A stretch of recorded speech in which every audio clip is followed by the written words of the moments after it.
Hello and welcome to the World of Work, brought to you by Not Going to Uni. Hi everyone watching at home or at school, my name is Steph. I am the Admissions Director at Generation UK and Ireland. What does that actually mean? Who are Generation? We are a global charity. We're in about 16 different countries at the moment and growing by the day.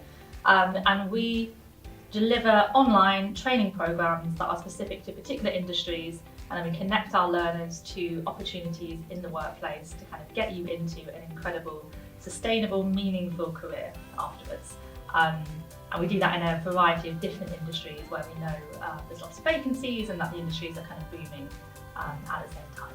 Would you maybe be able to tell us a little bit more, Ade, about what it was that you decided to do? So maybe your journey from school, then developing into your journey with Generation UK. So just from the beginning, I guess, would be a great place to start. All right, cool. So my background is in communications. I did mass media and communications. I'm originally from Nigeria. Coming into the UK, I started working as a support worker, but I knew that wasn't what I wanted to do, so I looked for other opportunities to get into tech. Actually, I always wanted to go into tech, so I looked for opportunities, and then I came across the Generation's AWS Restart program. I applied, I went through the series of, it was a series of processes for us to get into the program. I went through it and I came out successful, and along the line in the program, we went through technical trainings.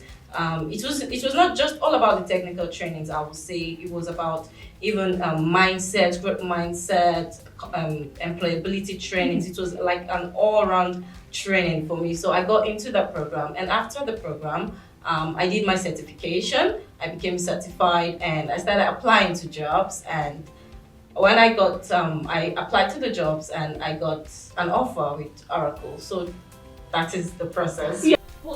We kind of covered this with mentoring, but what support is available aside from mentoring when you first join the Met? So when you first join the Met, obviously you do have a buddy. However, with your class, you have a sergeant who's there within the learning and development program. So that person is also a point of contact. And within your borough that you're working in, you can actually speak to an officer from CID, or you can speak to an officer from TSG, a department that may use certain policing powers that you're not using yet or want to learn about. You can do attachments. Attachments mean, for me, I'd go to a response team and be there for a certain amount of time to develop my skills in certain places. There's professional development reviews, which is a PDR. It's consistent. We get that going every single year. It's about your aspirations, where you want to be, what skills you want to learn. It's a lot about career development within the Met. And then, I guess what made you want to become a PC or a PE? So we went over it. So I think for us, everyone has their own individual kind of aspirations of why you wanted to become a police officer. Some people who are generational police officers, so their granddad's a police officer, their dad was a police officer, or their mum's. So it kind of automatically falls into they wanted to be a police officer. For me, it's a different reason. Hopefully my children might follow in my footsteps, they might not, but everyone has different aspirations. Some people only want to kind of join the police because it's a uniform, they like wearing uniform. I would say to people, this is a brilliant job, honestly. This is a brilliant job. It's a secure job. It's a government job with a high good earning salary. It's also a job where you can do flexible shift pattern, you can do compressed hours, you can do part-time, and the job is there to look after you and look after your needs and look after your requirements. This job, you benefit a lot out of it. For example, last couple of years ago, we had COVID. I was not in loss because I was still in the job. I was still getting paid. My financial managed well, and also my children, they were not out of loss of education because we were the key workers. So we benefit quite a lot from this job. And I'll say to people, if you're young and you want challenging, you want rewarding, you want to make a difference in the community, join this job. This is the job for you. What are your sort of 2 top tips you'd give a young person to make that jump into the world of work and make it as seamless as possible? Yeah, so my first one, I think I've kind of reiterated throughout this whole session that it's really just not putting that invisible pressure on yourself. You have all the time in the world to learn. Like, just kind of use those few weeks, use those few months even, just to absorb as much information as you can, get to know as many people as you can as well. I think that would be my second top tip, is just speak to as many people as you can, make those connections, because like Sophie said, it can be really valuable, especially coming later on with university work and coursework, when you can apply that, like actual practical real world knowledge knowledge into your coursework, it becomes really, really useful. Amazing. And Sophie, for yourself, 2 top tips? The first one I would say is to just be yourself. Like, obviously, the application process is understandably competitive because of like the schemes and how amazing they are, and it's the same across all of the applications that you'll probably go through. They'll be competitive, and I remember sort of at that time being very quick to compare myself to all of the other applicants and sort of coming out of it thinking, oh, I might not have been as good as this person, or I was slightly different to this person. But there's a reason essentially why they will have hired you, and as long as you can be yourself, that is the best way to be. And I'd say just be sort of true to yourself, just be confident, go in and just give it your all, and that's all you can do really. And then on touching upon that, talking to people, that's really important. I'd also say just manage your time effectively, because like you said before, you're fitting in a workload, a uni load, and a personal life as well, and all of those are equally as important for the success of like a degree apprenticeship. So I'd say, like, whilst it's going to be sometimes pinch points where it's stressful, you know, with uni deadlines or you've got a big work project, find the time to take back for yourself as well. So, you know, don't feel like, oh, I can't go and see my friends, or I can't go to the gym, stuff like that.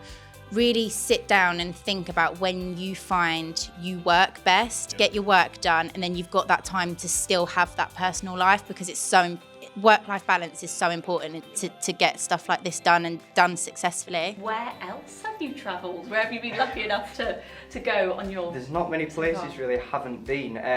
Like I said, flew out to Singapore, been to China twice, been to Taiwan twice, been to Vancouver, Brazil, Norway, Flushing in the Netherlands, at Vancouver, So there's a lot of places covered.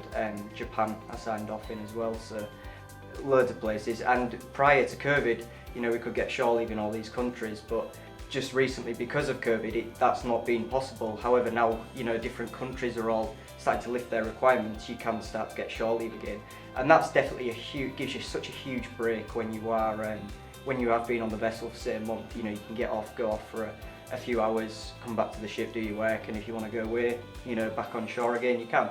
So it's quite nice to have that break in different countries. Sometimes, you know, to have that structure around you can really help you maybe as well, which is it's good for people to know at home or at schools that there is that support available at literally every step. The training officers really care as well. You know, it's not just a case of a tick box exercise for any of this. You know, the training officers in the industry really care about people staying on track, doing well within their course. Obviously that's in the best interest of every party involved, that everybody does well, but you know, they really do help with those situations. If they know somebody's travelling where they're 8 hours ahead, there's always somebody to cover to make sure that even time isn't a limiting factor here. It's, you know, on our website we say it's not 9 to 5, and that's the case for people at sea, but it's the case for people sort of supporting the training too, and they're always happy to help and support in any way, as is everybody involved. And there's various mentor schemes throughout the industry as well, so people might have their training officer, but they might also have somebody who gives up their time freely within the industry to mentor them, which is again invaluable support. Is there one sport that seems to be more popular for the subject of the apprenticeship? Are there people who, you know, they really want the football apprenticeships? Do they want the netball ones? Football's always a really popular one, but to be honest, it really varies across the country, because we're working with so many different employers and they're doing some really amazing work in local communities. A lot of our apprentices come to us with a kind of preferred sport or a sport that they really enjoy doing, but actually when they get to meet the different employers as part of the recruitment process, or they get to hear a bit more about them, they actually think, oh, that would be a great opportunity. I'm going to go and you know, see if I can speak to that employer and get a slightly different view of the opportunities available. So you don't have to be, you know, particularly experienced or have loads and loads of prior knowledge of a sport to apply. You know, you can kind of get that on the apprenticeship itself. So it's a great opportunity to kind of broaden your horizons really. How old does someone need to be part of the apprenticeship scheme?